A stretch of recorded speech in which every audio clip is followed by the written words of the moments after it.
새날을 여는 새벽 말씀 나눔입니다. 오늘은 2023년 10월 16일 월요일이고 말씀을 전하는 저는 강민 목사입니다. 오늘 우리가 함께 나눌 말씀은 사도행전 7장 1절로부터 53절까지 말씀입니다. 사도행전 7장 1절로부터 53절까지 말씀입니다. 시간 관계상 1절로부터 4절까지 그리고 53절만 읽도록 하겠습니다. 여러분들은 꼭 오늘 말씀을 들으시고 1절로부터 53절까지의 말씀을 한 번에 읽어주시기를 부탁드립니다. 대제사장이 이르되 이것이 사실이냐? 스데반이 이르되 여러분 부형들이여 들으소서. 우리 조상 아브라함이 하란에 있기 전 메소포다미아에 있을 때에 영광의 하나님이 그에게 보여 이르시되 내 고향과 친척을 떠나 내가 내게 보일 땅으로 가라 하시니 아브라함이 갈대아 사람의 땅을 떠나 하란에 거하다가 그의 아버지가 죽음에 하나님이 그를 거기서 너희 지금 사는 이 땅으로 옮기셨느니라. 너희는 천사가 전한 율법을 받고도 지키지 아니하였도다 하니라. 사도행전 7장 1절로부터 4절과 53절의 말씀을 읽어드렸습니다. 여러분 성경을 보시면 아마 성경 2절 앞에 동그라미 2개 이렇게 표시되어 있거나 아니면 이렇게 큰 동그라미 하나로 표시된 성경들이 있을 겁니다. 그리고 53절까지 그 표시가 이어집니다. 성경의 그 표시는 이것이 한 단락이라는 의미입니다. 그러니 말씀을 읽으실 때 길다고 나누어 읽지 마시고 처음부터 그 53절까지 연결해서 읽으시기를 권해드립니다. 오늘 스데반의 설교는 7장에 나오지만 사실 그 시작은 6장부터입니다. 사도행전 6장 9절에 논쟁이 등장하고 10절에는 사람을 매수한 이야기가 나오고 12절에는 공회에 도착하고 13절에는 거짓 증인들의 거짓 증언이 나옵니다. 유대 사람들이 스데반을 고소했는데 뭐 때문에 고소했냐 하면 그 내용이 13절 이 사람이 이 거룩한 곳과 율법을 거스러 말하기를 마지 아니하는도다입니다. 여기서 이 거룩한 곳은 성전을 의미합니다. 따라서 성전과 율법을 스데반이 모독했다는 겁니다. 사실 엄밀하게 따지면 저들의 주장은 새로운 것도 아니고 전혀 근거가 없는 것도 아닙니다. 14절에 이 나사렛 예수가 이곳을 헐고 또 모세가 우리에게 전하여 준 규례를 고치겠다 함을 우리가 들었노라라고 이야기하고 있습니다. 그런데 여러분 다들 아시다시피 스데반이 말한 예수님이 했다는 그 말은 실제로 예수님이 하신 말씀입니다. 예수님께서 실제로 성전을 헐라라고 말씀하셨고 사흘 만에 새로 짓겠다고 말씀하셨습니다. 또 율법에 관한 내용도 대놓고 어떤 규정을 바꾸겠다라는 말씀은 하지 않으셨지만 유대인들의 관점에서는 그들이 듣기에 이 율법들을 재해석함으로 말미암아 이 율법들을 고치는 것과 같은 이야기로 들렸을 거기 때문입니다. 따라서 스데반이 논쟁을 하면서 예수님이 성전에 대해 말한 것과 율법에 대해 말한 것을 스데반이 그대로 말했다면 저들의 고소가 거짓 주장이거나 억지 주장은 아니라는 것을 우리는 이해해야 합니다. 아무튼 고소인들의 주장이 있은 후에 드디어 대제사장이 스데반에게 묻습니다. 7장 1절입니다. 대제사장이 이르되 이것이 사실이냐? 자, 사도행전 6장 12절에 의하면 7장이 전개되는 장소는 공회입니다. 한편에서 스데반을 고소하였고 이제 스데반이 자신이 고소당한 것에 대해 반론을 펼치는 것이 바로 2절부터 이야기입니다. 고소된 내용은 앞서도 말씀드렸지만 스데반이 성전과 율법을 모독하였다는 겁니다. 그러니 2절부터 나올 스테판의 하는 말은 무엇과 관련되어 있을까요? 당연히 성전과 율법입니다. 우리는 이것을 기억하며 읽어야 합니다. 왜냐하면 오늘 말씀을 읽어보시면 이스라엘의 역사와 그들의 조상들에 대한 이야기들이 진행되고 반복되기 때문입니다. 그런데 이 모든 이야기들이 무엇과 연결되어 있냐면 성전과 율법에 대한 것들과 연결되어 있습니다.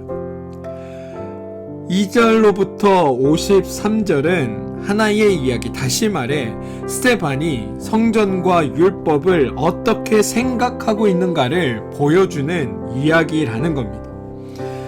2절부터 읽어보시면 아브라함부터 시작해서 8절에 이삭과 야곱이 등장하고 9절부터 요셉의 이야기가 이어지고 20절부터는 모세와 출애굽 사건이 길게 나오고 41절에 이르러서는 시내산의 금송아지 사건, 그리고 45절에는 여호수아와 46절에는 다윗이 하나님의 처소를 준비하게 해달라고 기도했던 이야기, 그리고 47절에는 솔로몬이 하나님을 위한 성전을 지었다는 이야기가 나옵니다.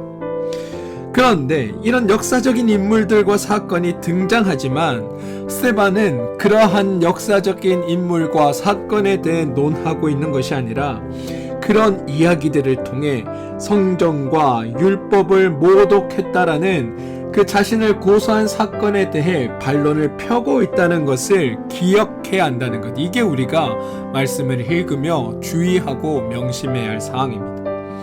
따라서 아브라함의 이야기도 성전과 관계가 있고 이삭과 야곱과 요셉과 모세와 여호수아와 다윗과 솔로몬의 이야기도 다 성전과 율법에 관한 이야기로 우리가 읽을 수 있어야 합니다. 그럼 실제로 현장에서 이 말을 들은 사람들은 스테반의 말을 성전과 율법에 대한 이야기로 들었는가? 그것은 54절에 그들의 반응을 보면 알 수 있습니다. 7장 54절입니다. 이 말을 듣고 마음에 찔려 그를 향하여 이를 갈거늘. 마음에 찔렸다고 하니 자신들의 한 말과 관련이 되었다는 것이고, 이를 갈았다고 하는 것을 보니 스테반의 말이 그들의 마음에 아마 듣기에 불편함을 불러일으킨 것 같습니다. 따라서 현장에 있던 사람들은 스테반의 이야기를 성전과 율법에 대한 이야기로 받아들였다는 것을 볼 수 있습니다. 이제 말씀을 듣는 저와 여러분들 차례입니다. 저와 여러분들은 관리들의 입장에서 스테반의 말을 듣고 스테반이 하는 이야기를 통해 성전과 율법을 모독한다는 고소에 대해 뭐라고 반론을 펴고 있는지, 또 말씀을 들은 이들이 왜 마음에 찔려 했는지, 그리고 왜 이를 갈았는지를 분별해 낼 수 있어야 합니다. 유대인들에게 성전은 사실 매우 특별한 장소입니다. 따라서 당시 유대인들이 가지고 있던 성전에 대한 이해와 스테반이 가지고 있는 성전에 대한 생각, 그리고 성전에 대한 이해를 비교하며 우리가 봐야 스테반의 반론을 이해할 수 있습니다. 스테반은 자기가 성전을 모독한 것이 아니라는 반론을 펴기 위해 아브라함부터 이야기를 시작합니다. 먼저 성전을 중요하게 생각하고 있던 유대인들이 가지고 있는 성전에 대한 생각을 한번 나누어 보겠습니다. 당시 유대인들은 성전을 단순히 건물로서 이해한 것이 아닙니다. 이 성전보다 사실은 이들이 더 중요하게 생각했던 것은 이 성전이 지어진 예루살렘이라는 이 장소입니다. 유대인들의 관점에서는 예루살렘은 세상의 배꼽, 세상의 중심으로 이해했습니다. 따라서 자신들은 하나님께 선택받은 백성이고 선택받았기에 세상의 중심에 자기들이 놓여 있다라는 생각을 했습니다. 이게 유대인들이 성전에 가진 첫 번째 고정관념이었습니다. 두 번째는 성전을 지은 이유입니다. 이들이 성전을 지은 이유는 하나님을 위해 성전을 지었다라고 생각합니다. 위대하신 신인 그 신을 높이기 위해 자신들이 성전을 지었다고 여겼다는 겁니다. 이게 성전에 대해 그들이 오해한 두 번째입니다. 세 번째는 성전을 지은 사람입니다. 이스라엘의 가장 부흥기를 이끌었던 다윗과 솔로몬에 의해 이 성전이 지어졌다는 그 사실이 이들에겐 매우 중요했습니다. 다윗이 하나님께 간구하였고 솔로몬이 이 성전을 지었다. 이게 이들에겐 자긍심이자 자존심이었습니다. 이스라엘의 가장 큰 부흥기와 중흥기를 이끌었던 이 두 왕에 의해 성전이 지어졌다라는 사실을 놓고 이스라엘이 다시 한번 부흥과 중흥을 맞이하기 위해 이 성전이 중요하다라는 생각으로 이들이 성전을 대했던 겁니다. 따라서 유대인들은 이러한 성전에 대한 자부심과 경외, 그리고 앞으로 이 성전을 통해 이루실 하나님에 대한 기대가 있었기에 이 성전을 무엇보다도 귀하게 여겼던 겁니다. 그래서 스데반을 고소한 겁니다. 예수님을 통해 이 성전이 무너질 것이라는 말은 유대인들에게 있어서는 자신들의 자긍심이나 자존심, 그리고 이스라엘의 미래조차 없어질 것처럼 들렸기 때문입니다. 그런데 스데반은 이런 유대인들의 생각에 대해 반론을 제기합니다.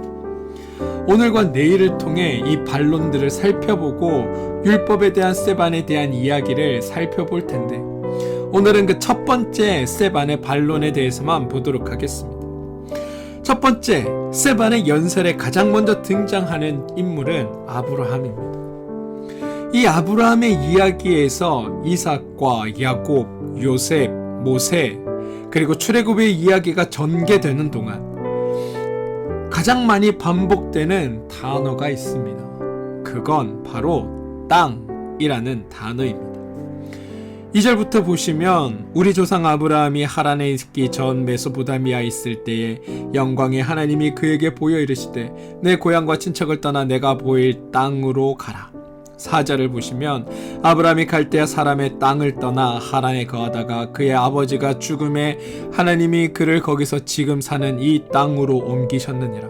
그러나 여기서 발붙일 만한 땅도 유업으로 주지 아니하시고 다만 이 땅을 자신이 아직 자식도 없는 그와 그의 후손에게 소유를 주신다고 약속하였으며, 그리고 이어지는 이야기들, 이삭과 야곱을 지나 요셉 때의 흉년 때문에 야곱의 가족이 모두 애굽으로 옮겨갔는데 하나님이 요셉을 통해 정착하게 하셨고 후에 애굽의 노예가 되었을 때 모세가 나타나 출애굽을 시켜 다시 약속의 땅으로 돌아오게 되었다는 설명이 바로 오늘 말씀의 중심에 자리 잡고 있습니다. 여러분, 지금 스데반은 무엇을 이야기하고 무엇을 강조하고 싶은가 하면, 너희가 성전이 세워졌다라고 생각하는 이 예루살렘 땅, 너희가 세상의 중심이라고 여기는 이 예루살렘 땅, 너희가 거룩하다 여기는 이 예루살렘 땅은 어디서 났느냐라는 질문을 던지고 있다는 겁니다. 너희는 예루살렘이 보통의 땅이 아니라 신령한 땅이고 거룩한 땅이라고 자부심을 가지고 있는데, 그 땅은 누구로부터 났으며 어디서 났느냐고 지금 이들에게 묻고 있는 겁니다. 스데반이 보기에 이 유대인들이 이 땅에 가지고 있는 이 자부심은 자신들이 그 땅을 비싼 돈 들여 산 것도 아니고, 그들이 준비한 것도 아니고, 그들이 그들의 목숨을 바쳐 마련한 것도 아니라 하나님께서 그들에게 주신 땅인데, 유대인들은 마치 이 땅이 하나님을 위해 바친 땅인 것처럼 자랑하고 있다는 겁니다. 그래서 실제로 이 땅이 누구로부터 기인했으며 누구의 것인지를 묻고 있는 겁니다. 너희가 자랑하는 이 예루살렘 땅, 너희가 거룩하다고 여기는 이 예루살렘 땅, 이것을 너희가 준비했느냐? 너희가 마련했느냐? 너희가 사서 이 땅을 거룩하게 만들었느냐? 그게 아니라 이 땅은 하나님이 우리에게 약속으로 주신 땅이다. 하나님께서 우리에게 주신 땅이다. 그 땅을 하나님을 위해 바친 것이라고 너희들이 자랑하고 있는데, 실제로 이 땅은 너희들이 준비한 땅이 아니라 하나님께서 주신 땅임을 너희가 기억하라고 말씀하고 있다는 겁니다. 너희가 구한 땅이 아니라 하나님이 주신 땅이기에 너희는 이 땅에 대해 아무런 자랑할 거리도, 너희는 이 땅으로 인해 어떠한 자부심을 가질 이유도, 너희는 이 땅 때문에 생색낼 까닭도 없다라는 것이 스데반의 주장이라는 겁니다. 말씀을 묵상하며 저는 성전을 우리의 삶으로 바꾸어 놓고 묵상해 봅니다. 어쩌면 여러분, 우리는 하나님으로부터 주어진 것들을 가지고 그것이 내 자랑이고 내 능력이고 내 것이라고 생각하며 살고 있진 않습니까?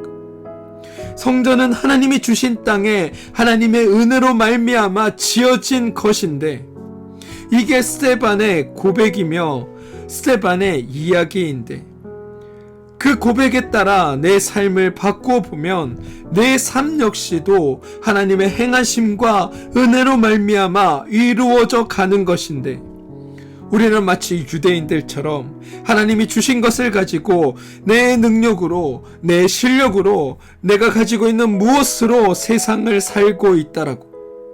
그래서 내가 이루어 놓은 이 성은 결코 무너지지 않을 거라는 생각으로 살고 있진 않은지 돌아보게 되었다는 겁니다.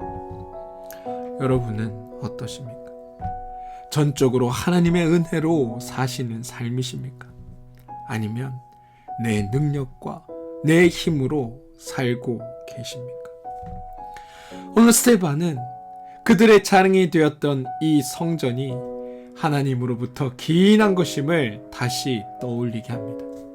그리고 이 스데반의 이야기는 내 능력과 내 힘으로 산다고 생각했던 나의 삶에 하나님의 은혜가 없으면, 하나님의 도우심이 없으면 아무것도 아님을 떠올리게 합니다.